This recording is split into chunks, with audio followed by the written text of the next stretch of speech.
Alright, hey guys, Joe here. There is a new Hearthstone patch being implemented right now. That's why everyone has maintenance if you're trying to get in right now on the NA servers. We'll go over it. I'm going to try to go over what I think are going to be some of the changes based on Arena and Constructed due to these alterations. And we'll see if I'm right or not in a while. So we'll switch over. Um, as you can see, we have Unleash the Hounds, Pyroblast, Blood Imp, Warsong Commander, Charge, Abusive Sergeant, Dark Iron Dwarf, Defender of Argus, Novice Engineer, and Sylvannas Windrunner all taking a hit. Actually, Unleash the Hounds is actually a buff, not a nerf. So we'll start with that one. The cost, it was already nerfed once where it was a completely different effect, and now it's changed to 4 cost, creates a 1/1 for each of your opponent's guys, and they have Charge. So if we go through that, what ends up happening now is it costs 2, which opens up a lot of possibilities. So like Starving Buzzard into Unleash the Hounds is much more playable now at 4 mana. So you can just cast it, let's say you get like 3 guys, you replace them from your hand, so you drew 3, and now you can try to, clean up some of the board your opponent has. There are slightly better combos involving still Buzzard because you want to draw cards. Drawing cards is the obvious win in card games. Is the Timberwolf. The Timberwolf will make them 2/1s, which will allow them to trade a little way more efficiently than they do currently. And then there's also the Starving Hyena. Sorry, not Starving Hyena. It's just the Hyena. I forget the name. But that one gets +2/+1 for each of your beasts that dies. So let's say you get to like 7 mana. You can go Timberwolf, Buzzard, Hyena, get like 3 guys, draw 3 cards, have them trade with your opponent's board, and then have a really, really large Hyena. It'll bump up to an 8/5, and that's kind of scary. So hopefully Hunter will get some better play and Constructed and whatnot, but they're still going to need a draw engine, and they still have very inefficient beasts. So we'll see if the buff brings them up, because currently they're like the worst deck. It's not even funny. Next we have Pyroblast on the list. It's a much needed nerf for Mage because like the rest of the Mage cards we don't really care about. It's just that it's kind of unfair that we start with 30 life. We can sit there and play. You could do 10 damage to me, then Pyroblast me for 10, and then if I can't kill you that turn, you can hit me again and I die. And most of the time, it all comes down to just a single Pyroblast, where you're getting to like 16, they fireball you, and then oh look, Pyroblast, you're gone.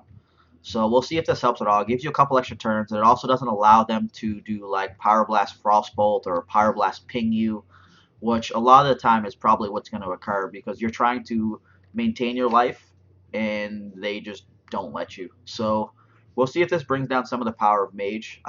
In general, the meta has shifted more to a slightly more healing format. So you'll see Paladins running like 4 or 5 heals in deck via the 7-drop, 5/6, Lay on Hands, which draws them cards while healing, and then either Earthen Farseer, which is my personal meta call favorite right now, or the 2-drop heal for 6. Then Druid has heals in the form of Farseer, Healing Touch, which is 3 cost heal 8, and their 7-drop Ancient of Lore. That they draw with that, or they could heal, so like they're gonna probably run that no matter what. But it does give them the heal to try to stay out of Pyroblast range. But with the cost of 10, we'll see if any of the aggro decks get a better shot at killing them on time. Because Warlock had a lot of problems. They give up their own life to try to pretty much Alpha Strike and finish the game. So now they can get a couple extra turns out of it. Speaking of Warlock, we get to the next nerf. It's Blood Imp. So this one's a little awkward. It can be both a nerf and a buff at the same time. It's really dependent on which version you're playing. The all-in like super tiny aggro decks with like 1-drops and stuff, it's probably a nerf. But the mid-range version or the control version where you can only have like 1 other big guy or 2, it may be a buff. So it started as a 1/1 with stealth, and then while it was in play, your creatures got +1 health. It is now going to be a 0/1 with stealth, and at the end of your turn, you give another random friendly minion +1 health. So it's going to be like the Priestess. I think it's Priestess. Anyways, it's the 1-drop 2/1 that does the same effect. So let's say you go Blood Imp plus a guy. It's going to, immediately at the end of your turn, it's going to be how it was the old way. But on the next turn, if you don't play another guy, it's going to get another health. And it maintains it even when the Blood Imp dies. So Blood Imp dying to, Fan of Knives, or was it like Arcane Explosion or Mad Bomber, actually isn't going to be as important anymore, because it's not going to get rid of the health you gained on the other minion. So we'll see how that works. Like, I want to try 2 Blood Imps and 2 Priestess now and see if you can get a bunch of, plus health effects going at once, because you can, pretty much build your health way out of AoE range, and it might be amazing. We don't really know, but we'll see how that is. So it'll be interesting to see what happens with the decks. Warsong Commander was pretty much a straight nerf to Warrior. There were pretty much the only way to play Warrior was a combo deck right now. And if I sound funny, it's because I'm trying to cough but hold it back at the same time. So it's the change, as you can see, is whenever you play a minion with 3 attack or less, you give it charge. Before, it would give you anything charge, and the combo decks ran, Molten Giants. So you would get your life down pretty low. Warsong Commander, get a Molten Giant in for like free, hit them for 8. Youthful Brewmaster, bounce the Giant, recast the Giant, hit them for 8 again. And it was a pretty strong deck, because it had all the controlling features of just really not doing anything and just killing all the creatures and trying to draw cards. So we'll see how that goes. Then the next nerf nerfs the other version of the deck. Charge, which was a 0 cost, give your creature charge, now costs 3, but it gives your friendly minion +2 attack and charge. So there were versions that ran Gorehowl and or Ravenholt. So they'd put the 7 net on the table, but not swing with it yet. Then go next turn Alexstrasza, and then give Alexstrasza charge, hit you for the 8, and then hit you for the 7, and you'd be dead. This is all providing you didn't have any taunt creatures, or didn't heal. But, like, you can't heal that same turn, you're dead. So we'll see how that goes. Charge's nerf is kind of rough, though. I think it might have been fine if they dropped it, if it was, like, 2 for charge and +2 attack, but 3 mana to get +2 attack in charge really doesn't seem that strong to me, but I could be wrong. Then we have Abusive Sergeant. So if you read Abusive Sergeant right now, you might not even realize the difference, because I didn't. We were talking about it in my Facebook group, and I didn't even realize what the difference was at first. Apparently, he could only give it to your own minions at the time. Now he can give it to anyone. So if you run like Big Game Hunter, you can give +2 attack to your opponent's minion, and then Big Game kill it, or if you're Priest, +2 to the opponent's minion, and then was it Shadow Word Death it? So that's pretty interesting. That's a buff. And Dark Iron Dwarf, on the other hand, got a nerf on this side. They're going to match the same effect. It's going to give a minion +2 attack until end of turn. I guess they felt that he gave too many stats, because he was a 4-drop 4/4, which kept him in line with cost. And then he could give a guy permanently +2 attack. The downfall before was if you didn't have another creature, you had to give it to your opponent's guy. So you'd probably honestly just never not play it, or cast it onto a guy and try to burn that guy out. So there were downfalls before. Now there's really no downfall to casting it. So we'll see how interesting that is, whether it's a pseudo nerf or buff. Because I know most of the time I gave it to some small creature that was going to trade in with something. But in my aggro decks, I would give it to some random guy, and that guy would hit, and then you had to kind of try to deal with that guy, because it usually had more attack than the Dark Iron himself. So we'll see. Defender of Argus got a nerf. It's a crack. The attack was decreased to 2 from 3. That I'm actually okay with. When Shattered Sun Cleric went to 2 health, I kind of didn't like it. I would play it, but you'll probably notice in the meta that it's kind of rotating out a bit. Because it dies to pretty much all the main AoEs. So Holy Nova's 2, was it Explosive Shot is 2, Starfall does 2, Swipe's only 1, but that's whatever on that aspect. But 2 is much easier to kill, because pretty much every 2-drop would have 2 attack, except for Novice Engineer, and it was something that was easy to get rid of.